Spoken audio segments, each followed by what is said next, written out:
Yeah, yeah.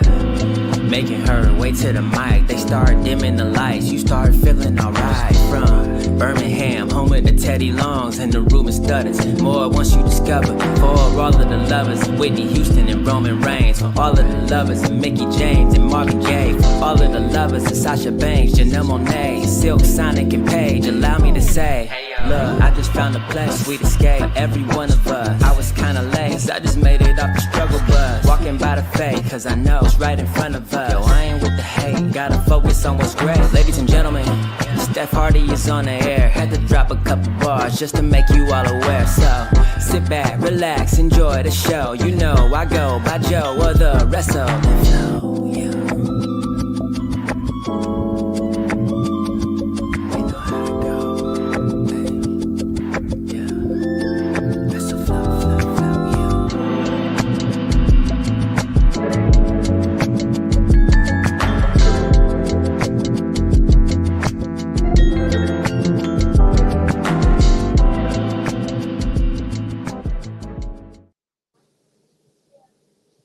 Hey y'all, welcome to a new episode of the Hardy Wrestling Podcast with your girl Stephanie Hardy. Of course, happy Saturday. Oh my God, it's the Saturday before Christmas, and all through the pod, um, hopefully I got some viewers scurrying through and coming through and watching the show. But either way, it's the Saturday before Christmas, y'all. I hope y'all are having a fantastic evening, a fantastic weekend, and we're just keeping it real, It's just really amazing. So, in light of everything that's been going on in the world of professional wrestling, like, there has just been so much to deal with, and so much that is changing and on the horizon for the new year. But either way, we are here, and I am here to be your guide through all the things. So of course, if you are watching live, thank you so much for watching live on whatever platforms you are watching this, because I know I am on at the same time as a certain wrestling program like AEW. But either way, if you are watching live, thank you. And of course, if you're going to watch this later, thank you for watching us later on the YouTube channel. And of course, continue to follow us on social media as well. But I just wanted to come before y'all and talk about all the stuff that's going on in the world of professional wrestling. So we're going to start with news and gossip-ish. And we're going to start with a number of things that are on the horizon, but still very much exciting in the world of wrestling. Number one, I don't know if you guys have heard, but WWE is moving to Netflix starting January 6, 2025. But of course, y'all probably knew that, because if you watch any form of WWE programming, or if you watch TV on a smart TV, a commercial pops up with WWE on Netflix every other minute. So if that's the case, then you know this.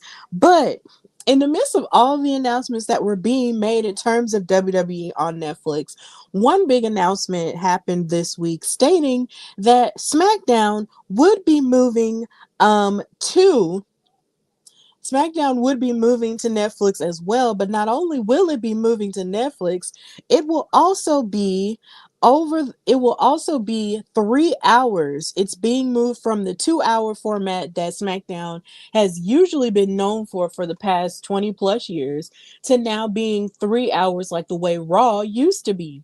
So on Friday nights, be prepared to watch 3 hours of the Blue brand, which is the superior brand to me.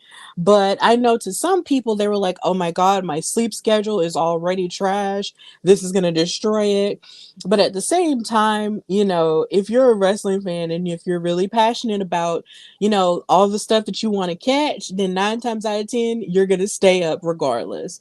So yeah, SmackDown is going to be 3 hours, and it's going to be interesting, and we'll just see how that goes. But either way, I'm excited. Rikarsha, hey girl, thank you so much for watching on YouTube. Subscribe to the Hardy Wrestling Podcast on YouTube so you won't miss anything on the channel. But thank you so much, Rikarsha, for watching. So yeah, SmackDown, 3 hours on Netflix. But of course, Raw is the first show that's going to be on Netflix within the new year. So be prepared for that. And we're going to talk more about that a little bit later. Also in the news, our NXT North American champion, Tony D'Angelo, is joining the cast of the CW show Wild Cards, which is like, if you may or may not have heard of this TV show. Basically, this is just a really cool show centered on an ex-con and a detective working together to solve different cases. And what makes me happy about this show is just the idea that two of my favorite actors are stars on this show. Number one, Giacomo Giannotti, um, who was on Grey's Anatomy for a long time as Andrew DeLuca, is the lead detective. And then the woman who's an ex-con is oh my gosh, I forgot her real name. But either way, she used to play on Riverdale as Tony Topaz. And she was somebody that I really, really enjoyed as an actress. So the idea that both of these people are co-leads on this show was just really interesting for me, even though I've never really watched it before. So now Tony D'Angelo was announced as being a guest star on it, and he joins Martin Sheen, Ali Sheedy, and Katie Finley as new cast members, and it will premiere on January 8th on CBC and February 5th on the CW. And apparently Tony D'Angelo is playing Jaws, a formidable and commanding criminal mastermind, which I feel like is sort of in his bag for him to play a criminal, considering he's the Don of NXT and he makes people disappear and makes all kinds of deals with folks. So I think this role will be absolutely perfect for Tony D'Angelo. So I was very surprised in a good way to see that he was going to be on this show. So big ups to Tony D'Angelo for getting in his acting bag. I don't know if he will continue after this point, but either way, I think it's cool because I think I may have heard on um Ringer Worldwide where someone may have mentioned, one of the hosts may have mentioned that it would have been cool if Trick Williams was on an episode or Carmelo Hayes were on an episode of All American. So I think it's amazing how with NXT being on the CW, they're appearing on these shows because they had a number of NXT stars make an appearance on Trivial Pursuit, which is hosted by LeVar Burton. So I think it's going to be really interesting. I like it. Malcolm in the comments on Facebook saying, with SmackDown being 3 hours, do you think that NXT will follow suit on the CW? I don't think so. I don't see them doing that, considering the CW has a pretty strict schedule, so I'm not sure if a channel like that shows so many different things for different markets will actually do that, because I know for us here in Alabama, right after NXT they show the National Desk, which is like a news program. So I'm not sure if they'll do that for NXT, but we just got to wait and see what happens. But that's a good question, Malcolm. Thank you for that.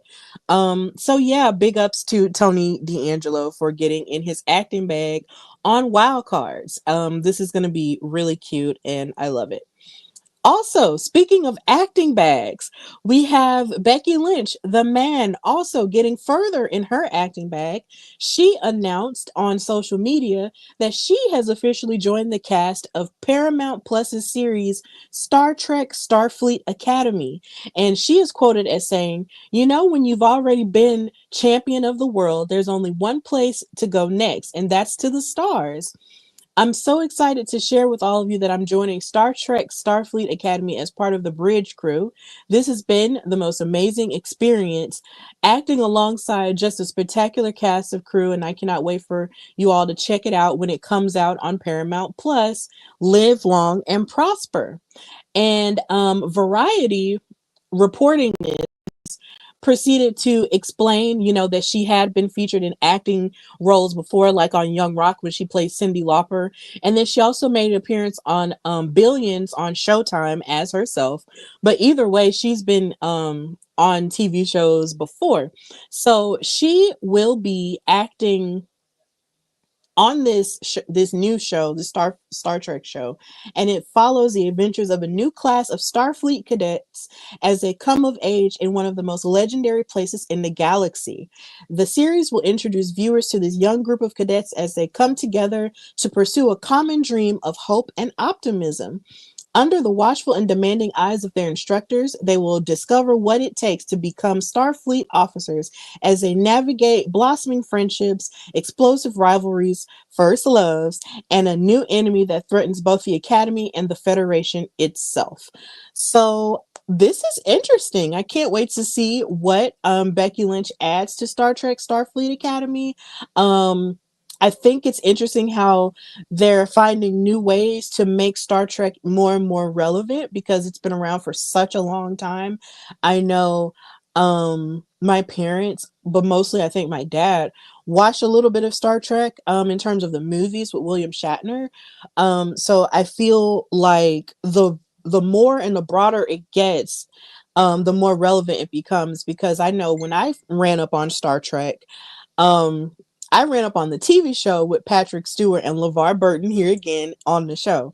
So I thought that was really interesting. And I didn't necessarily take fully to it, but I do appreciate that there is a fandom there. And so, of course, I am such a big fan of crossing fandoms together. So, wrestling and Star Trek, let's make some stuff happen. I think that will be really cool. So, big ups to her for that. And speaking further about television, Saturday night's main event, which took place, was it last weekend? Oh my God, the days are getting away from me, guys. Um, Last weekend was reported as doing really well in ratings for NBC.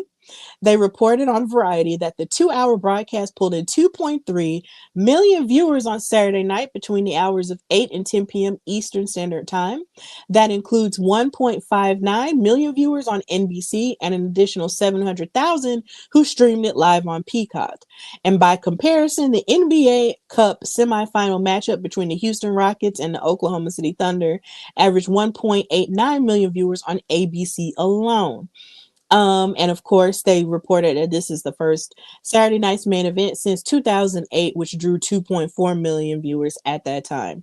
So, yeah, that's a lot of viewers for a show that's just making its return back in its original place. I think that's really amazing. Um, so yeah, big ups to WWE for hosting this amazing Saturday night show. And of course, the next one is going to be towards the end of January near the Royal Rumble. And here's to the fact that maybe WWE, well, I don't want to say that, but maybe we're having our hopes up that maybe, just maybe, Birmingham can get a Saturday night's main event. We're just going to manifest that into the world and see what happens. But either way, big ups to them for that.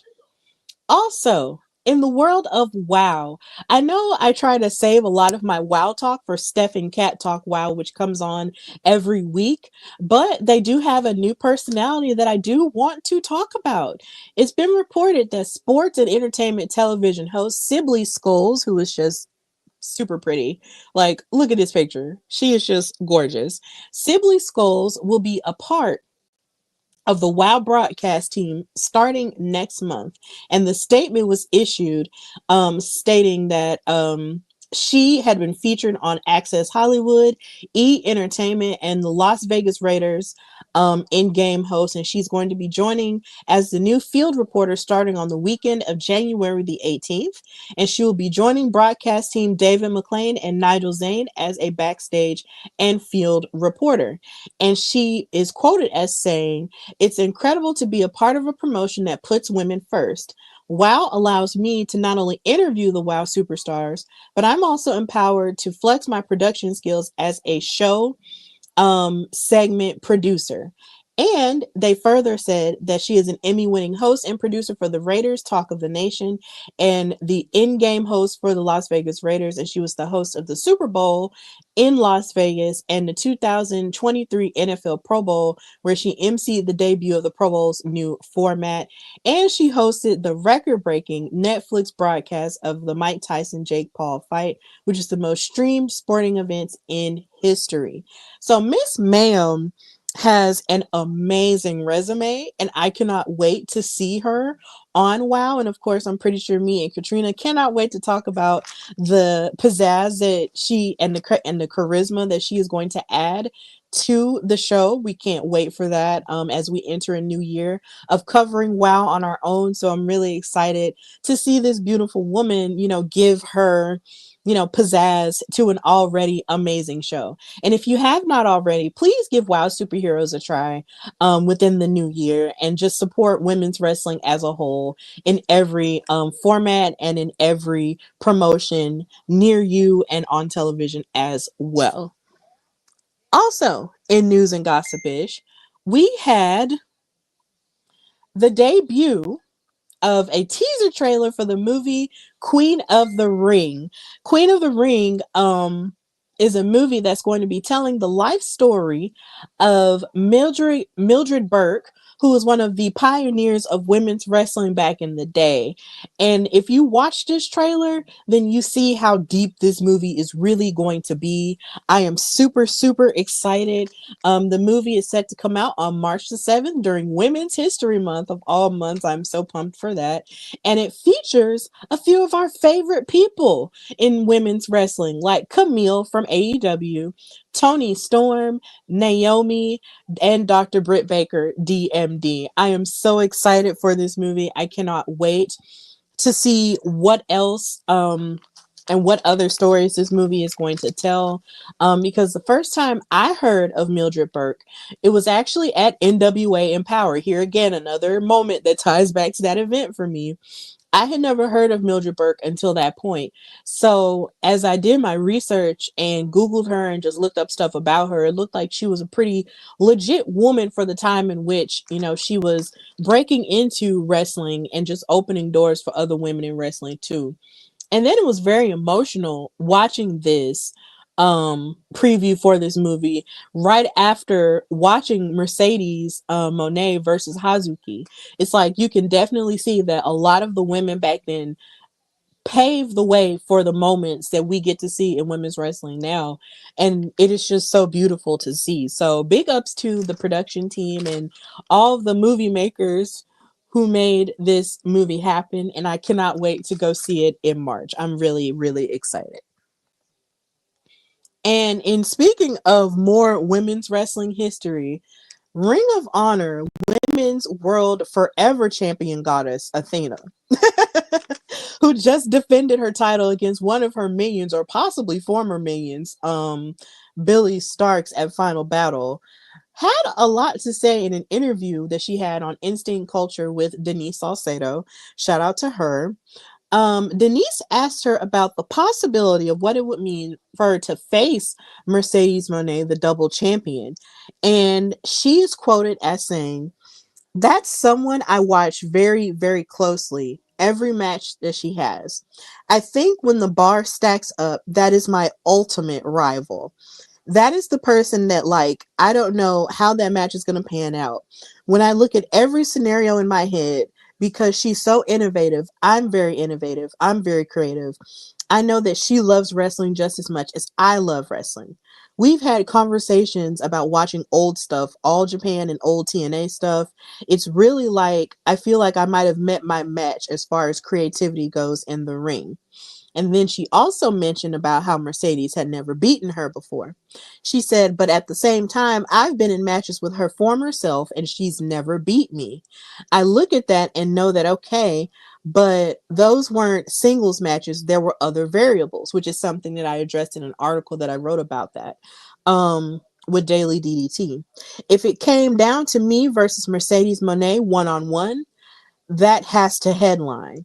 That has to be a main event wherever it's going to be. I look at everything that she's accomplished and everything that she's done, and knowing that I haven't accomplished as much as her. I know that I've done my own string of things, right? I was the first woman to ever main event. I was the first woman to two-time main event. After this weekend, I'll be a third-time main event. I'm going to wrestle in the Tokyo Dome. She is too. I've never gotten to wrestle in Japan. She has the New Japan Strong Women's Championship. I look at everything that has coincided with our careers, and the only difference between me and her is that I have more experience and I am more hungry." And she's also stated that I don't have to do a little hip swivel dance and say I got money. No, I got grit and I got determination and I got these two fists that will dot those eyes, hussy. At the end of the day, I know that I'm better than her. It's a matter of showing the world that I'm better than her. At the same time, I'm curious as to how that would go. And I am here for it. I am locked in, okay? Because with Daily DDT, I was actually able to write an article earlier this year about how I believe that Mercedes Moné is ultimately going to be the one to end the 2-year reign of Athena. Because I just feel like with the landscape of AEW and Ring of Honor being where it's at in terms of the women's division, there's a whole crop of women there. And Athena has basically almost knocked off all of them, like essentially beaten everybody in order to keep that Ring of Honor Women's World Championship and hold it for as long as she has, right? I feel like, and this is just my deep theory, that they are holding on, that maybe AEW and Ring of Honor are having Athena hold on to the title so they can ultimately have her go up against Mercedes at All In Texas next year. Because when they first announced that All In was going to be in Texas, in that baseball field that they were in, I don't remember the name of it, so please forgive me. They had Athena standing side by side with Mercedes. And the idea that Athena is also from Texas, basically a part of Texas wrestling royalty, that is a match worthy of a main event. I feel like with that type of scenario, you would have here again another black female led main event if they really did it right. And the people are clamoring for it. I am clamoring for it. Like, I genuinely hope that we do get that match, because like they've said, like they've faced each other before, but not on a one-on-one basis. And these two women are two of the very best in their field. So I need it now. Even Rikarsha in the comments is saying, I want to see that match. We all do, really, because we need it. We just need it. The culture needs it. Like, we need to see it happen. And I ultimately feel like with Mercedes collecting all these titles, going on all these adventures, even in Tokyo and even everywhere else, I feel like she is ultimately the one who is going to take that title off of Athena. And of course, if you have not already read this article that I wrote for Daily DDT about this, go on there and read it, because I wrote it in April. And the fact that it's December and we're still having this conversation says a lot. So please go on there, read my article so you can see all the reasons why I think it should happen.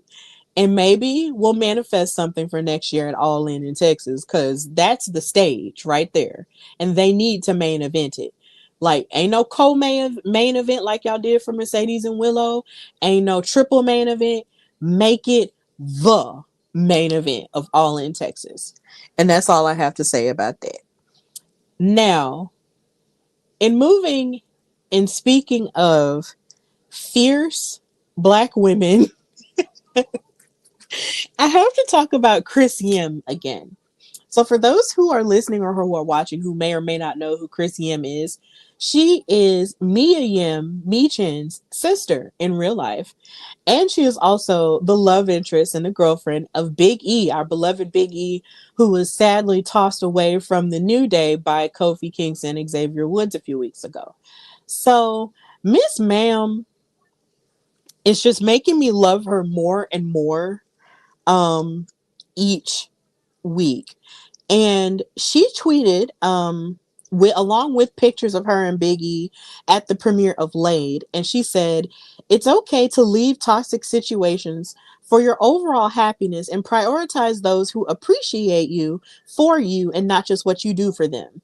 Anyway, watch Laid on Peacock tomorrow." And for those who may not know what Laid is, that is a TV show that is starring Stephanie Sue from Everything Everywhere All at Once. And Biggie is a guest star on the show. I'm definitely going to give it a look because, of course, I love Biggie and I love Stephanie Sue as an actress. So I'm going to watch it. And the premiere was this week.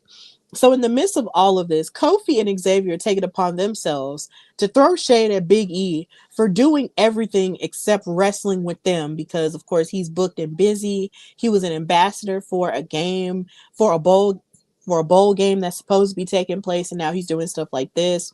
And then Kofi took it upon himself to say, oh, she's definitely not talking about us. E didn't leave us. We actually sent him home. Also, from what I heard, she can't cook, in response to a tweet saying for her to cook them fools. And she proceeds to say, damn, did I drag you so hard last time you got amnesia? No worries, I got you. And instead of worrying about my cooking, you cook up a win, because these concepts of a play Woods keep trying to run ain't it. And baby, I I just I just can't. And then someone on Twitter at Juggernaut450, shout out to you, said they proved the only way they can win is with E doing 99.9% of the heavy lifting, because since E has been gone, they can't win at a staring contest. And then she retweeted it and said, honestly, this. And then she said, y'all see how at True Kofi commenting to responses under my tweet, but won't at me or say ish to me directly? All this tell her this and that. And I don't think I have ever loved a woman this much. Like I just love her. I love Chris. She just has all of the energy of a woman who takes up for their boyfriend who's just really quiet. Like, if you've ever been on TikTok and you've seen the trend of seeing people like cape up for their significant other when their significant other is really quiet and doesn't want to fight or whatever, or isn't confrontational, that's what Chris Yim is. And I absolutely love that for her, because Big E really hasn't said a whole lot since he got thrown out of the New Day. But with all of the trash that Kofi and Xavier have been talking about him, she has been clapping back tenfold on Big E's behalf.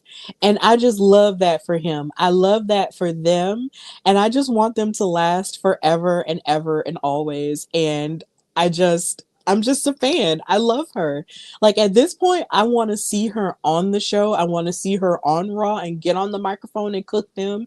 I want to see I want her to have t-shirts. I want her to be a correspondent. Like, I just want to see her on television now, because the way she cooks them with the quickness, you would almost think she was a wrestler or she could be a manager or something like that. And I'm just like, Chris, girl, give it to us. Give us the sass. I love it. But she's doing it because, she loves him. I appreciate that. So yeah, Chris Yim, you will always be famous. I love you guys so much together, and I just, yeah. Yes. I am absolutely here for their coupling. Rakarsha in the comments on YouTube crying, laughing. It's hilarious, bro. She is cooking them and just leaving them just laid out. I love it. Like, read them for filth, sis. Read them for filth for your man. And I love it. So yeah. And lastly, in news and gossipish, a very fascinating video that I read up on Twitter was Bob the Drag Queen and Trixie Mattel on Trixie's podcast, The Bald and the Beautiful, talking about Bob the Drag Queen's dream deferred, which was to be a WWE wrestler.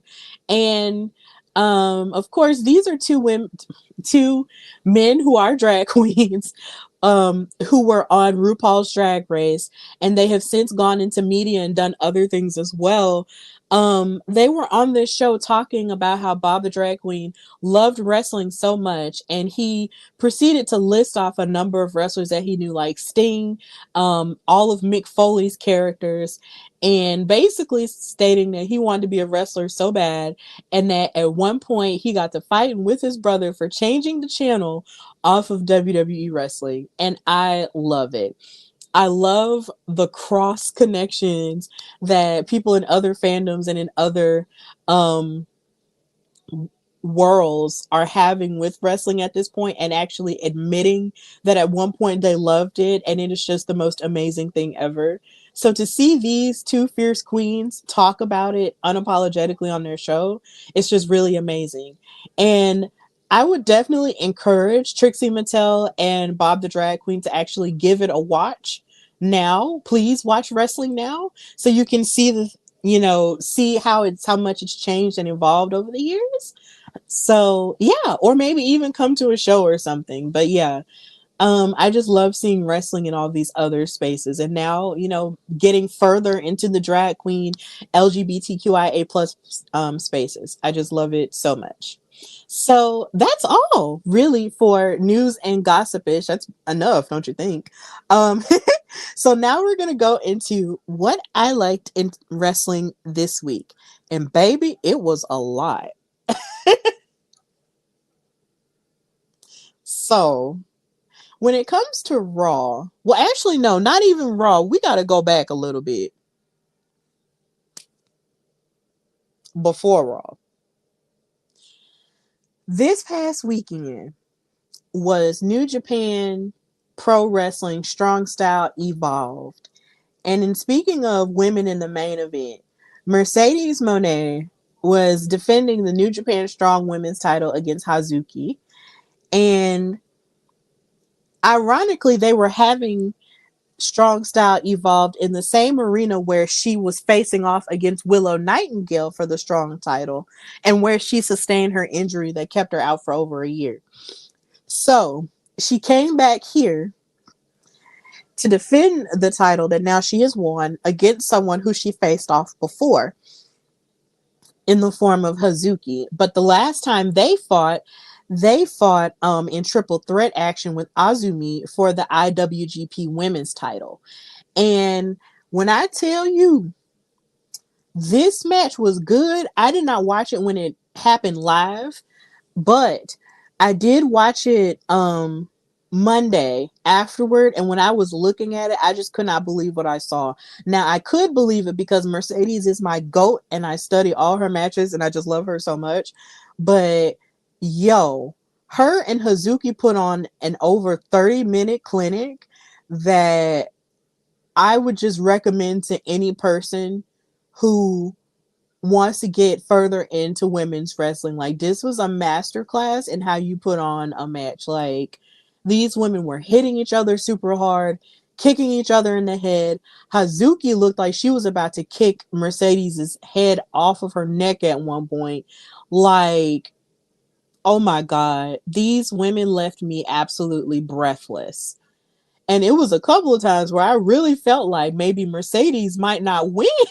She might lose this belt, but she didn't. And she actually wound up hitting the moneymaker after a couple of attempts in order to retain the Strong Women's title.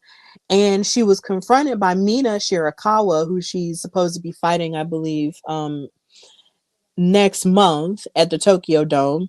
And I'm just really excited to see how this is going to turn out because Mercedes is a fantastic wrestler regardless to who she faces. But there is something else that locks in. There's just something else that's like a deeper level of excellence that stems from her when she is fighting these Joshi wrestlers that is just on another level that I just can't even explain. And it's just so good. And what's so funny is, there's always a level of discourse that happens about Mercedes a lot of the time. But no matter what, the one thing that you can never take away from her is the fact that she can never have a bad match. I am of the belief that Mercedes could have a good match with a broomstick. Like if you gave her a broom right now and told her to put on a 15-minute match with it, I bet you she could make it work and make it entertaining. That's how good I believe Mercedes is. I call her the GOAT for a reason, and this match is one of the main reasons why.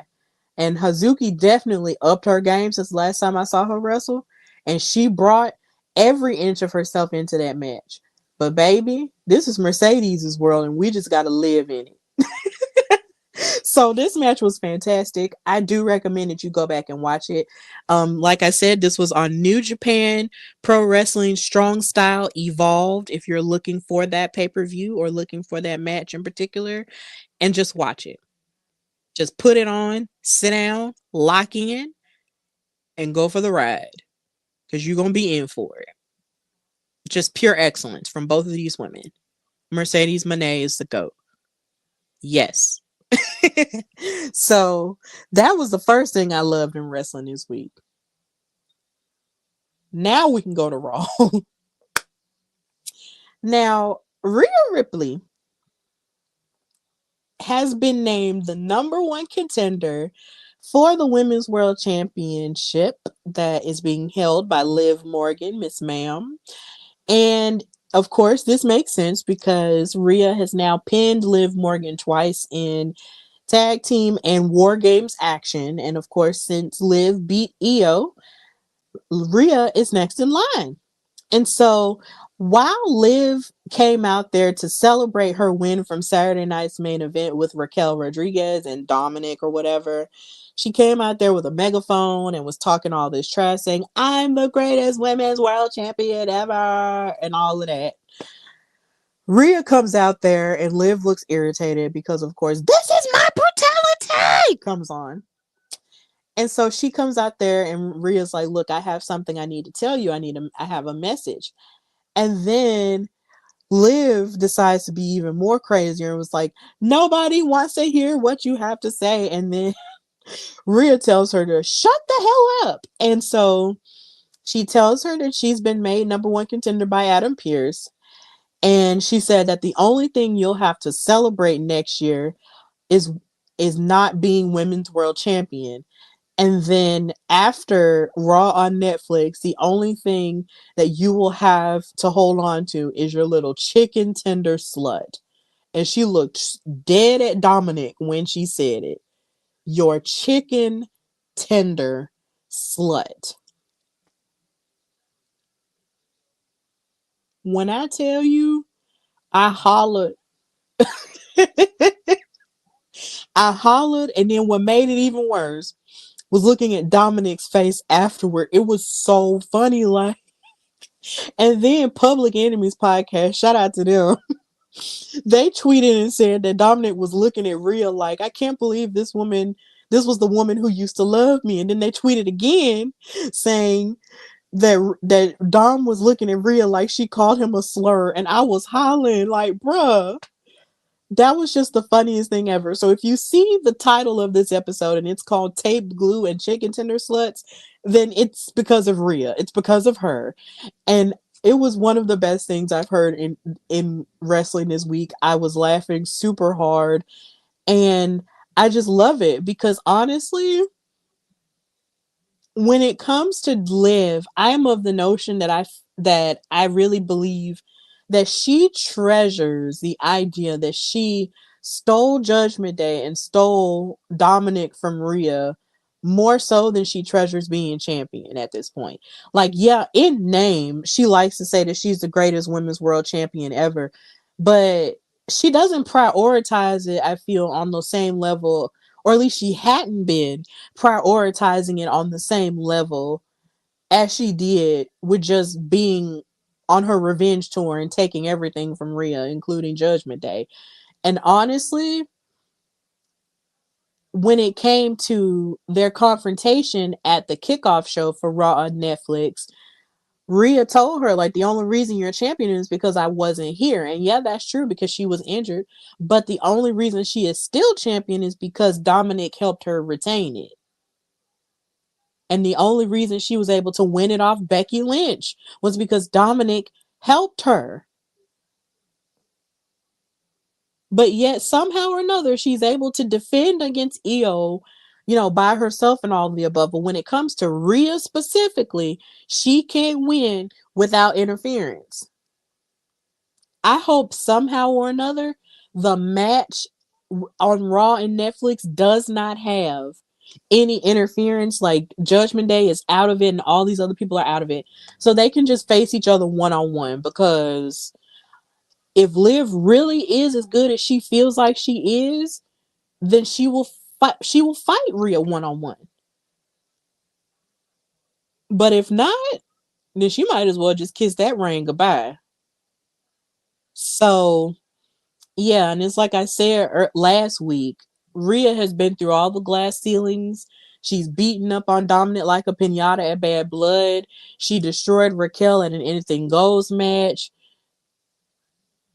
All they have is air and opportunity, and I'm ready. So, Patrick on Facebook, thank you for watching.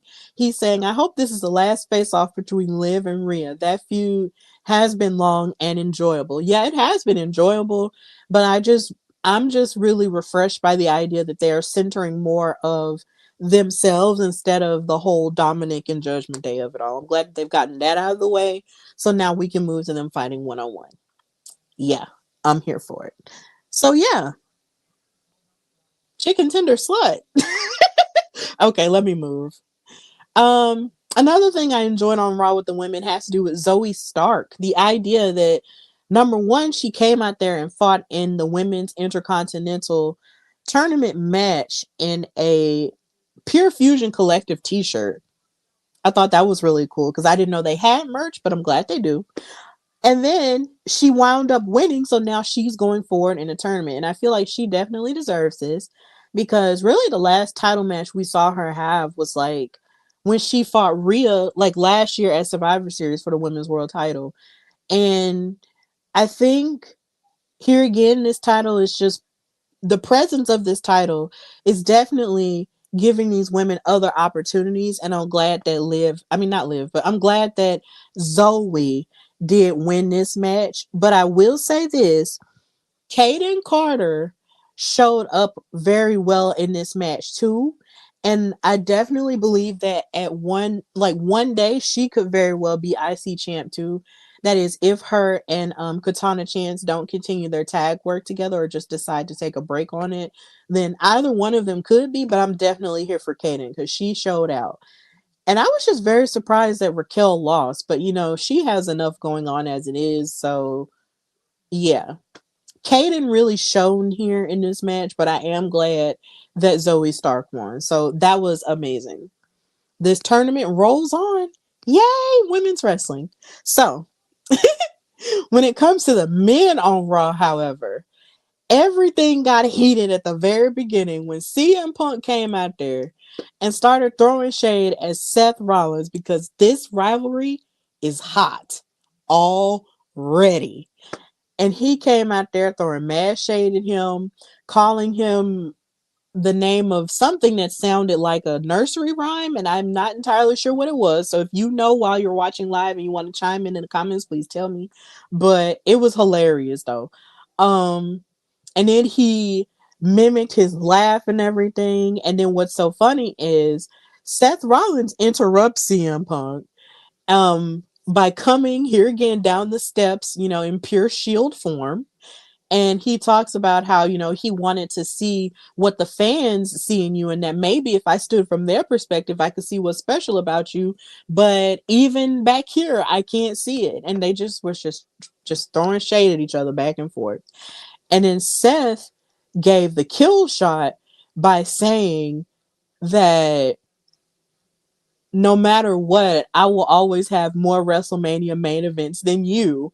And that was really nuts. But then CM Punk also said that Seth Rollins was his greatest failure. And I'm just like, yo, that was nuts. And so in the midst of all this, they get to fighting and insecurity, and the referees have to pull them apart, which led to them having their match announced for Raw on Netflix January 6th. And this is going to be nuts, and I'm really excited about it. But another star that I just want to point out in this moment is this baby with the red cap. This baby deserves all of the blessings that life has in store simply because they were right next to Seth Rollins and in the camera shot. And they looked so happy. I can't tell if this is a little girl or a little boy because, I mean, it has on pink, but then it also has on this red cap. And, shout out to the parents for bringing them to a wrestling show this early. But, yeah, I just want this baby to be blessed for the rest of its life simply because they were on TV. And I hope that somehow or another, in about 10 years' time, we figure out what this baby grew up to be. or what they're doing with their life, because after this it was, I feel like this baby should be as iconic as the angry Miz girl in wrestling lore. Like, this baby really should be. So shout out to this baby for being this close to Seth Rollins early in its life. And I hope you do all of the good things and enact the light within you and live a fantastic life. I love babies. Will I have one? That's debatable. Moving on. So yeah, at the Raw and Netflix event, Seth Rollins and CM Punk here again were throwing shade at each other. And Seth actually called CM Punk a bootlicking B word and said, "You're in my company now. You're in my company." Because Seth is definitely under the impression that that WWE got successful on his back and on his watch while CM Punk left and everything. But my thing is, I just think it's hilarious how Seth is just forgetting all the reasons why CM Punk left, and he's only stuck on the fact that CM Punk actively talked bad, about WWE and what was going on with him on an individual basis. And Seth really does not like him. He does not F with him for that reason. So now we got all this heated mess going on, and January 6th is going to be nuts. And Patrick in the comments is saying this feud between Seth and CM Punk, it's going to cook. It really is going to cook. I am predicting right now that when it comes to these men, we're going to have a trilogy. Because if it's one thing that I know Seth Rollins can do, and even CM Punk has proven that they both can do, is a trilogy of matches, or even like a quadrant of matches. They're gonna have like a best of four, and then like maybe the fourth one, it probably won't end in Hell in a Cell, but maybe the fourth match will be at WrestleMania and it'll be awesome. Like, I really am glad that this is going to be sort of like they're redoing it, because this was essentially supposed to be the main event of night one of WrestleMania, but CM Punk got hurt. So I'm just glad they're redoing it, and I just can't wait to see more of it cook. And I'm just really glad about it, because there are just so many layers to this story that need to be told, that are already being told as we speak. So I'm very pumped about this. It's going to be cool. I'm excited. And then, of course, when it comes to the men, we have new World Tag Team champions in the form of the War Raiders. They fought through all of their hard times in order to come back and wrestle, and now they're the champions. And I am just really pumped that the Judgment Day no longer have the titles hostage. And hopefully, now that the War Raiders have them, we'll see them defend it more. So congratulations to the War Raiders for winning, especially after everything they went through with injuries and accidents and all of the above. And yeah, I'm just very excited for them, because at one point there was like a period of time when they first got called up where there were name changes, there were people worried that they were going to be ruined or buried or all of the above, but they maintained, and it's really good. So I'm glad that they are the champions now. So big ups to them. And then also, we got to figure out who this person is. Who is this person with this mysterious circle with this line in the middle? Give me your guesses. Who do y'all think this person is? I know a lot of people have been saying Penta. A lot of people have been saying other people too. But I can't wait to figure out who this new person is going to be. I know they're going to shake it up. It's going to be fun. But yeah, who is the mysterious circle person? Who are you? Who? Now, moving into what I liked in wrestling in NXT on Tuesday, I love the tag team match between Jakara Jackson and Lash Legend versus Sol Ruka and Zarya. This match was really fantastic, full of black girl magic, And yeah, I was really expecting Zarya and Sol Ruka to win this match, especially after that sick move where Sol actually like stood, like did like a like she stood on, I believe, Lash and then jumped on Jakara or something. But either way, Sol Ruka has crazy balance and it's nuts. But either way, like I really thought for sure they could have won. But I am happy that Lash and Jakara won because even though they've had really large opportunities, this year, they have not won tag team gold, number one. And then number two, there was a lot of matches in a space of time on NXT where they had lost, even though they really did have good chemistry. So I'm really am happy that they locked in on this match Tuesday and won. I was very thrilled with that because this is a tag team that if they decided to call them up with this new transfer thing that's going to take place, I wouldn't be mad about it at all because they have been working really hard.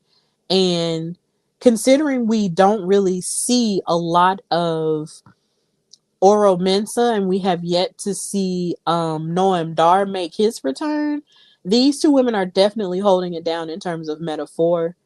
So yeah, they might need to shake some stuff up and actually bring them onto the main roster a whole lot more because they really seem put together.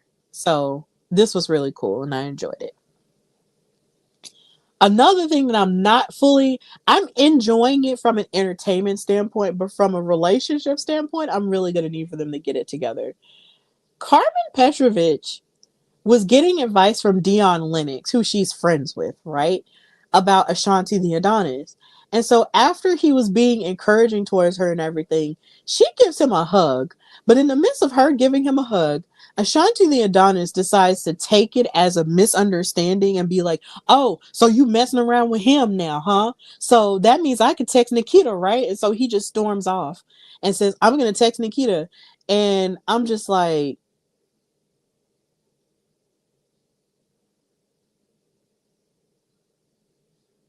y'all are way too grown to be having these communication issues. I'm so sick of it. I am so sick of it. It's like, why can't you guys just sit down, like go for some coffee or at least like visit each other and just say how y'all feel about each other instead of just missing each other, not understanding or just all this other stupid stuff. And then what's even worse is that he took some type of picture, or even Nikita took a picture of her in the car with Ashanti the Adonis. And I'm just like, that is just so ugly and petty. Like, why you even gotta do that? Like, that was just so immature. Communicate with each other. Say you love each other. Like, say, I'm actually interested in you. Just say the things. Like, people, I almost said people are desperately seeking realness, but literally, like, be real about your feelings. I'm going to need for Carmen to put on her big girl britches, use her big girl nunchucks, and just tell Ashanti how she feels. And I'm going to need for Ashanti to stop playing these ratchet player boy games and actually talk about his feelings because it's getting stupid at this point. And Dion, like just leave Dion alone because he doesn't ask for any mess or whatever. Like he doesn't do that. So yeah, I'm gonna need for y'all to communicate. Use your words. Communicate. So yeah, they need to figure it out. And then of course, Jada Parker had a match against Ren Sinclair. And I'm just so happy that Jada Park exists in our world because this match was fantastic and she definitely stepped up against Ren Sinclair. But I'm just so happy that she just continues to get better and better each time. Her fierceness is just magnetic all the time. I just cannot wait to see how she just continues to just set the world on fire with who she is. I'm just really happy to be living in the same timeline and watching wrestling while she's on it because she's just always there's never a dull moment with her on there. Jakara, I mean not Jakara, Jada, you will always be famous. So yes, Jada, Jada, Jada.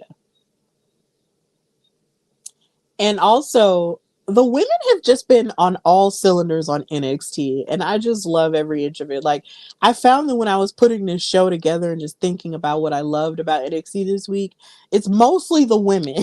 It's mostly everything going on with the women, and it's just amazing. So, yeah.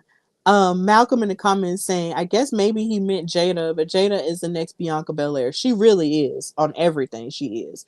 But I'm very happy that Shotzi and Tatum and Gigi are together as a unit. They were in the back playing with dolls, and I thought that was really cute. Tatum basically said that Shotzi and Gigi saved her, and now she doesn't have to play alone anymore. And Gigi, of course, has started concocting a plan in order to get the upper hand on JC Jane, who was essentially the ringleader of Fatal Influence until Fallon won the championship, and now she's sort of more on the side role. But Gigi, of course, knows her better because of their time in Toxic Attraction. And she was trying to basically come up with a plan to get the better of them. And I low key feel like, of course, there's going to be like a 6-woman tag between all of them. But I ultimately want Gigi to challenge um Fallon Henley for the women's North American title, because she has never held a singles title by herself, and I just feel like it would just be amazing if she did that. But Shotzi being back just adds another level to it, and I just loved how in the promo she was talking about how all three of them were sort of just outcast and basically being made fun of for just being different from everyone else, because these are sort of like the goth girls that, in a sense, they sort of fit the description of goth girls that people would just throw away and cast away because they just don't look like the girl next door, or the pretty blonde ones, or like the pretty popular girls, or whatever like that. But here's my thing: girls that look like them are baddies too. So let's not do that. Like, even though they might be a little bit different, they're still amazing and still interesting at the same time. So I'm really happy that they have each other now. And Shotzi ended the promo by saying dolls out, balls out, and I love that. So yeah, this was cool. I appreciate this a lot. And then you have the Unholy Union popping up on Fatal Influence on NXT too. And I'm wondering what type of stuff they gonna shake up. But I am happy that they are back on here with NXT, because since they lost the tag titles, they haven't really been doing a whole lot. So, and I know that I believe either they were or still are in the women's intercontinental tournament, but I am glad that they're still being utilized elsewhere. So this is cool. I like this. And another heartfelt thing that knocked me on my butt in terms of putting me in my feelings when it came to NXT was their NXT Focus segment on the NXT Women's Championship. Now, of course, New Year's Evil is coming up, and Roxanne Perez has to defend her title against Julia. And that's going to be a prestigious moment because Julia is, of course, so very lauded in her wrestling career before she even got to NXT, right? But they decided to put together a segment paying tribute to all of the past NXT women's champions. And when I tell you, they even included women who are no longer with the company in that history, I was very pleasantly surprised by it. Like, it warmed my heart to see that, because I cannot tell you how many times I've seen certain segments in WWE where they'll be talking about the history of a championship, but then of course they won't include certain people because of either them leaving the company, or them being released from the company, or them just, not being associated with them anymore. But they didn't do that for this segment. They included women who were a part of the prestige of this title. And even though um she doesn't really wrestle much. Hold on a second.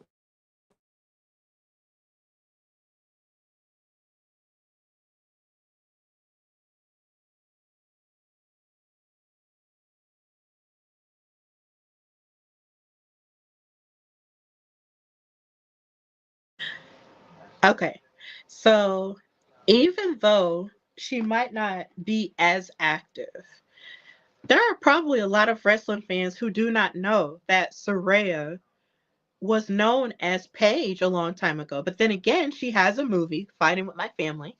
Um, but they might not know that she was the first ever NXT Women's Champion, as Paige. But then they also might not know that at one point she held both the NXT Women's Championship and the Divas Championship when she made her debut against AJ Lee the night after WrestleMania 30. Not a lot of people might not remember that. And so I was so happy to see that. And that was just a special moment for me because the sole reason I started watching NXT during its black and gold era was because of the women and because they were having matches on the same level as the men. And she was a part of that for the better.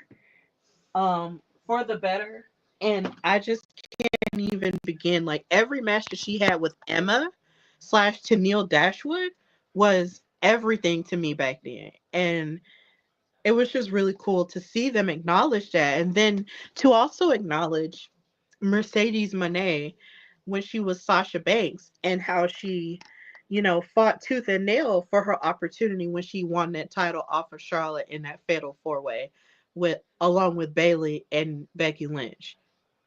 Like under her tenure as NXT Women's Champion, she had stellar matches against Becky Lynch and of course the big one against Bayley in Takeover Brooklyn and just so many others and just how much it meant to her at that point. Like this was nuts and very emotional. And then they also mentioned Athena when she was Ember Moon and showing her finally winning the NXT women's title after Asuka had held it for so long. And they definitely paid more of a tribute to Asuka because she was the longest reigning one for such a long period of time and she was undefeated. But Athena was chasing that title for a long, long time. And when she finally won it, I was so thrilled. And honestly felt like she should have held that title a lot longer than she did. But the fact that they showed her really blessed me and it was just really cool. And then they even showed Mandy Rose after everything that happened, which is so even more emotional when you think about the fact that this past weekend marked 2 years since she was let go. After everything happened with her website and stuff, she was on her way to solidifying herself as more of a star down in NXT with not Fatal, but with Toxic Attraction when she lost the title to Roxanne and then they let her go after that. And I honestly feel to this day that if they had not have let Mandy go, that her, Gigi, and JC would be on the main roster right now and they would be a dominant faction. Like that's just how I feel. I really feel that way. Like, could you imagine Mandy at this point fighting Nia Jax for the women's championship and then Gigi and JC being the women's tag champions right now? There's just so much emotion that was behind that NXT focus that I just was not expecting.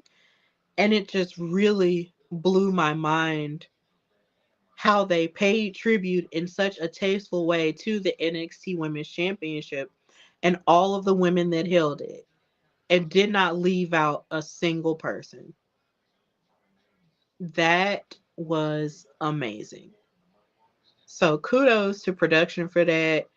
And I hope that somewhere down the line, these women can continue to succeed. A lot of these women have gone on to succeed elsewhere and have gone on to succeed in other areas, but it was just really amazing to watch them get their flowers. So I just had to just give them their own separate thing because it was just amazing.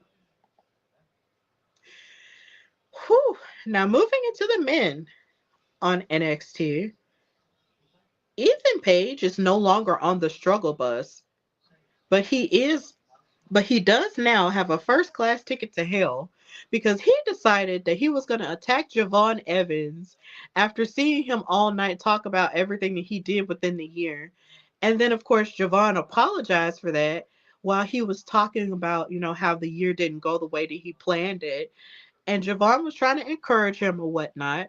But then Ethan decided to take it upon himself to say, well, I didn't lose my smile, but I'm going to take yours. And he proceeds to beat up on Javon and give him a concerto and make him bleed almost to the point to where it's easy to assume that his teeth are gone.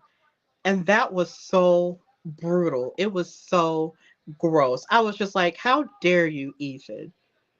Attack this baby. Now I know Javon Evans is not a baby, but he's a baby under me because he could be my little brother. And the fact that you attacked him when all he was doing was trying to encourage you and trying to apologize, for being a bit braggadocious in front of you while you was going through a hard time was just terrible. Ethan Page is literally hell bound. Because somebody tweeted and said, has Ethan Page reached rock bottom? And I'm like, no, he hasn't reached rock bottom. He's busting hell wide open. And I hope when Javon Evans does come back, he destroys him. Because nothing hurts worse than when you're trying to be nice to somebody and then they pop back on you with negativity.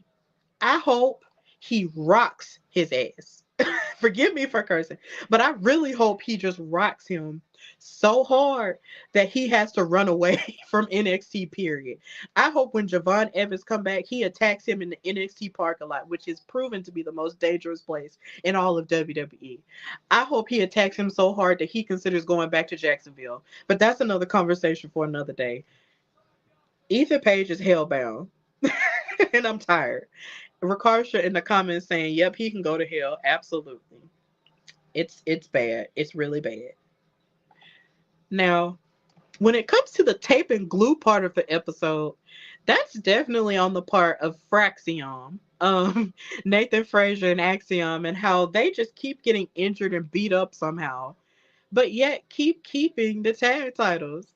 Because in this episode, Axiom got put in a match with Obafemi, who is looking to prove himself as he gets closer to his NXT title match with Trick Williams. And he decided to make an example out of Axiom in this match that Nathan Frazier got him booked in. And then, to add insult to injury, they had to defend their tag titles against Gallus. And it was insane to look at, but they definitely kept them titles. And you have to low key applaud them because with them having the face mask on and just having their arms tied up and everything just messed up, the only thing they need is an oxygen tank. They still are the tag team champions. And even with their anger at each other and all of the above, they still find a way to make it count when it counts and keep them tag titles. They are definitely the tag team of the year. Them and Bianca and Jade are definitely two of the tag teams of the year for me because, child, there's just no way. There is no way I would fight in another match after just having fought Obafemi, the Thanos of NXT. I just can't do it. So the fact that they did it, they have my respect. So big ups to Fraxion. We just gotta wait and see what's gonna happen next with them though. And then we have Eddie Thorpe versus Trick Williams for the NXT title. So, y'all remember last week when I was telling y'all that Eddie Thorpe okey doked us and okey doked Ava into giving him a championship match that he didn't even have to fight in the Iron Survivor match for? This was it. And it wound up being a double count out, which I guess by the rules of sports means that the reigning champion retains their titles. So Trick is still a champion after he fell on top of Eddie Thorpe, and two referees were there because that one of them had got knocked out and another one came in. They both came in, counted, and then saw each person's shoulders down. So with that being said, Trick is still the champion, and Eddie Thorpe was mad about it. So with him being angry about it, he has a problem. He decides that he wants to get Buck at General Manager Ava, yell at her in her face like she's a man. And she says, "Don't touch me and get out of my face." And this is where Shawn Michaels comes from the back and makes a beeline to him and shoves him again. And then Trick Williams, once it goes off, and they showed this online, Trick Williams pulls him back and then beats him up further so he can learn his lesson. I love this. Because first of all, Eddie Thorpe is getting too big for his britches. He thought that because he okey doked Ava one good time, that he could just roll in and just do and say whatever he wants to say. No, you can't do that. That's disrespectful. You do not get in the face of a woman and get in her face and holler at her like this, because to do that, to get that close to somebody, insinuates violence. That insinuates violence. And I don't care where you're from or what background you're from. If you get this close to somebody and you yelling at them and you got that heated energy, that insinuates violence. And the fact that you did that to a woman, that is horrible. That does not make you a man. That makes you a little boy. And Shawn Michaels knows that, and he defended her, and I appreciate that. And Trick defended her as a champion too, and that is why I mess with them, because they are real men, and I appreciate that. Real Southern men at that. I appreciate that. Because Trick may claim Philadelphia because, of course, of the Philadelphia Eagles, but at the end of the day, that man is from South Carolina, and the South is the South. And if you was raised right, you know how to treat a woman. And the fact that Eddie got in Ava's face like that is just ridiculous. I hope at some point that maybe Eddie Thorpe gets a level of punishment from one of Ava's family members. That's just a fantasy that I have. Of course, they don't have to do this because, it's not about me. But at the same time, if he gets attacked by a Fatu, a Johnson, an Anawai, I'm here for it. I'm absolutely here for it. Ricard in the comment saying HBK should have whooped him and Ava should call the final boss on and Jacob on Eddie. Absolutely. Call her daddy. Call her daddy. Let The Rock show up on NXT. That was Spike on a Tuesday. That was Spike so hard online, I swear. It would be amazing.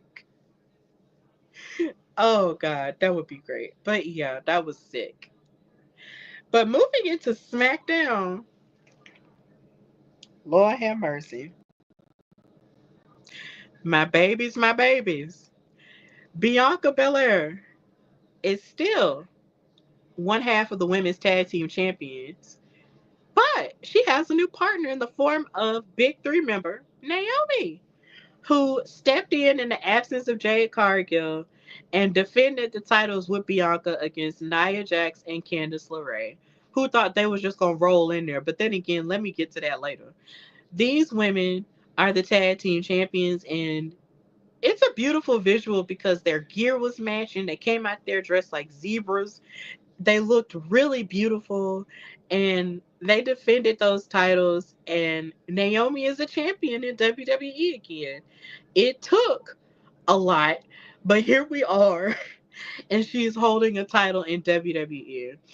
And it's really nuts how it happened, and it's really full circle because after they won the match, they had an interview with Byron Saxton, and Naomi talked about how full circle it is that now she's back in WWE and has these titles because, of course, These are titles in WWE that she never lost.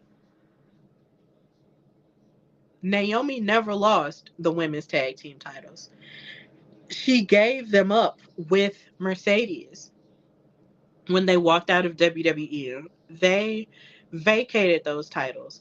So to turn around 2 years later and for her to be champion again with Bianca, who has lauded her so much as an inspiration for her wrestling career, it's just the story really writes itself because Naomi, as Trinity as well, went on this whole quest outside of WWE and TNA to prove her worth, to prove that she could be a star, and to prove that she is that girl and has been for a long time. And she made her grand return at the Royal Rumble this year. You know, she had amazing performances throughout the year, and to the frustration of a lot of Trinity and Naomi fans, had not won a big opportunity at a title, didn't win Money in the Bank. You know, people were the Naomi fandom was going through it, and I was going through it too. But for her to now be a tag champion with the titles that she never lost, it means a lot. It means a whole lot right now, and it's wonderful. So shout out to Naomi for never giving up on herself and never giving up on her glow, because man, her hard work is just, and her resilience in the midst of hard times and in the midst of people not seeing her worth, it's a testimony and it's a blessing. So shout out to her for this. Shout out to Bianca for this, for always being excellent in everything she does. And I'm just happy for right now. Now, of course, mind you, everybody has their other theories about what's going on with Jade and everything else. But for now, let's just hold space for these two excellent black women making history and main eventing on a SmackDown at that. You know, that's beautiful. So let's just hold space for that.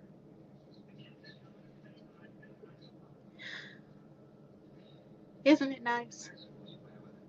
Yeah. Now, moving into things that aren't so nice, we have, of course, Nia Jackson, Candice LeRae. They're preparing to face off against Bianca and Naomi for the tag titles because of Candice, you know, pulling some strings to get in the good graces of Nia and further undermine Tiffany Stratton. And this backstage segment here again was just as uncomfortable to watch as the last one they had last week. Because Candace was just telling Tiffany, like, well, since you don't know what it's like to win championship gold, why don't you stay back here and don't come out there with us and just take some notes? And then when we win those titles, you can just bring some balloons and some champagne for a celebration and all of that stuff. It was almost like they were treating her like an indentured servant. And I was just like, Tiffany, if you do not put on your big girl britches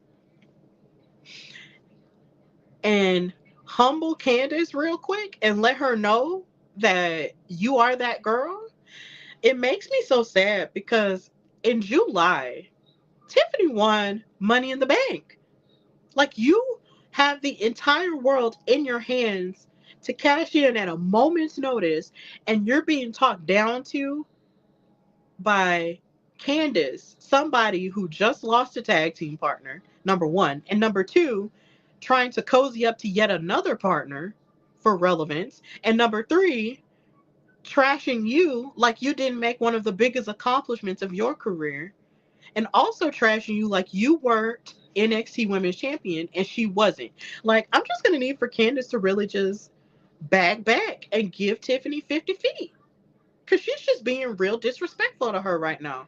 And I'm just gonna need for Tiffany to really like just stand up for herself and to remember that she is that girl. Like, remember that, please. Remind yourself. Like, no, it's Tiffy time. Let them know it's Tiffy time. And I feel like Nia and Candice aren't going to get it until Tiffany either just stops hanging out with them altogether or until she just cashes in and that's just gonna be it. But baby, I'm tired of it. I'm just gonna need for Tiffany to rise in her greatness, rise in who she is, and be that girl that was the buff Barbie doll in NXT and pop off. Pop off. Tiffany, you main evented with Becky Lynch in NXT. Stop it. Don't play yourself down. Be that girl. And that's all I have to say about that because that was just real hard to look at. Now, when it comes to the men on SmackDown, no, Carmelo Hayes, my fave, my fave. Just last week, I was talking about him and Braun Strowman and how great I feel like Carmelo Hayes is. But he comes out here during the Grayson Waller effect with Braun Strowman dressed up like Santa Claus and everything, which was cute. And he was giving out merchandise and goodies. I love, the Christmas cheer. But then Carmelo Hayes comes out here and disrespects Braun Strowman by calling him, "You big, dumb, ugly Santa Claus B word." And when I tell you that whole sentence broke my brain, I could not function after he said that. I was just like, Carmelo, how you gotta be disrespectful to him? And this led to them having another match because Carmelo is just out here trying to prove himself. They had a match in which Braun Strowman was throwing him and tossing him around, but then he threw him back in the ring and didn't get back in the ring himself. So the referee counted Braun out. So Carmelo won by count out. But the audacity of Carmelo calling Braun Strowman, "You big ugly Santa Claus B word," baby, I was on the floor. Because if it's one thing Carmelo has as him, it's the audacity. And that's why I love him. He has the audacity. And this was just the funniest thing, one of the funniest things I've ever seen in my life. This was just too much for me. Oh, Carmelo, you will always be famous. Always. Yeah, and I do believe that is all I liked in wrestling this week. So, yeah, if there is just so much going on in wrestling, so much to celebrate, so much to look forward to, and all of the above, but we've reached the end of our time together.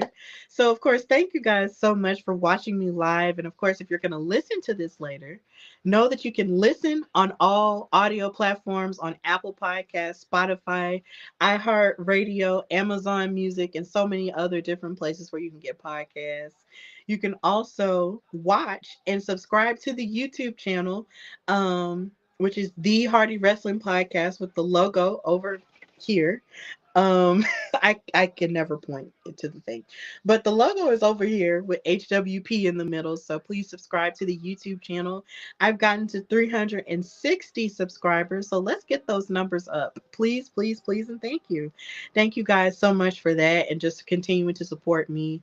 And of course, know that you can follow me, your girl Stephanie Hardy, on Instagram and X/Twitter at Queen Steph Hardy, and on TikTok at Stephanie_Hardy. And I'm on Lemon 8, but I still need to figure out how to work that because people have started following me on there. And I know why, but at the same time, like, I'm trying to ignore it. But still, like, I have Lemon 8. So once I figure out how to work it, I'll start promoting that more as well.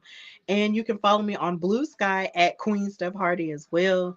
And just follow the Hardy Wrestling Podcast at Hardy Wrestling Podcast, and follow it on X/Twitter at Hardy Wrestle Pod, like it's scrolling on the bottom of the screen.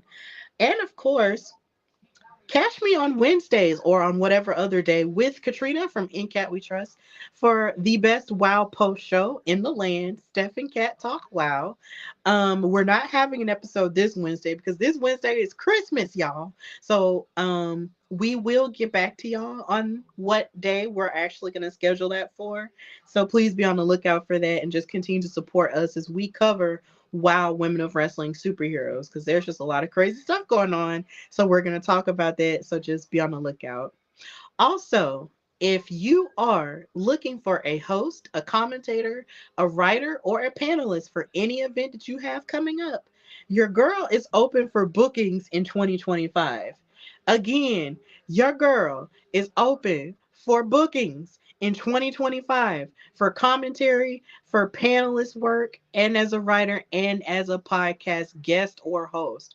You can email me at hardywrestlingpodcast@gmail.com or DM me on Instagram and Twitter/X at Queen Steph Hardy on Hardy Wrestling Podcast. And we can work on rates, we can work on appearances, we can work on whatever you want to work on. But just know your girl is open for bookings in 2025 because I am still out here trying to be the light and the positive force in wrestling using my voice in all the best ways. So book your girl, book your girl, book your girl. And of course, read my articles on Daily DDT. My latest article is the top 5 CM Punk moments of 2024. I loved writing this, so if you please check it out, please do read it and enjoy all of my articles on Daily DDT. And as always, thank you to Rafael Garcia for letting me get my crazy ideas out there and just for believing in me and for being there for me and encouraging me even when I write over 1,000 words in an article. Thank you so much. So, read all of my articles because as I'm looking back through them from this year, a lot of them aged incredibly well in the context of where wrestling is now in comparison to where it was at the beginning of the year. So, please read my work. I will greatly appreciate it. And, oh, well, no, Mercedes is the GOAT. So, and also buy my merchandise at foryourwear.com/Hardy Wrestling Podcast. Buy hoodies, buy t-shirts, and all the things, and just continue to support that as well. So with that in mind, this has been the Hardy Wrestling Podcast with your girl, Stephanie Hardy. I hope you have a Merry Christmas and whatever holidays that it is that you celebrate. And until next time, bye, y'all.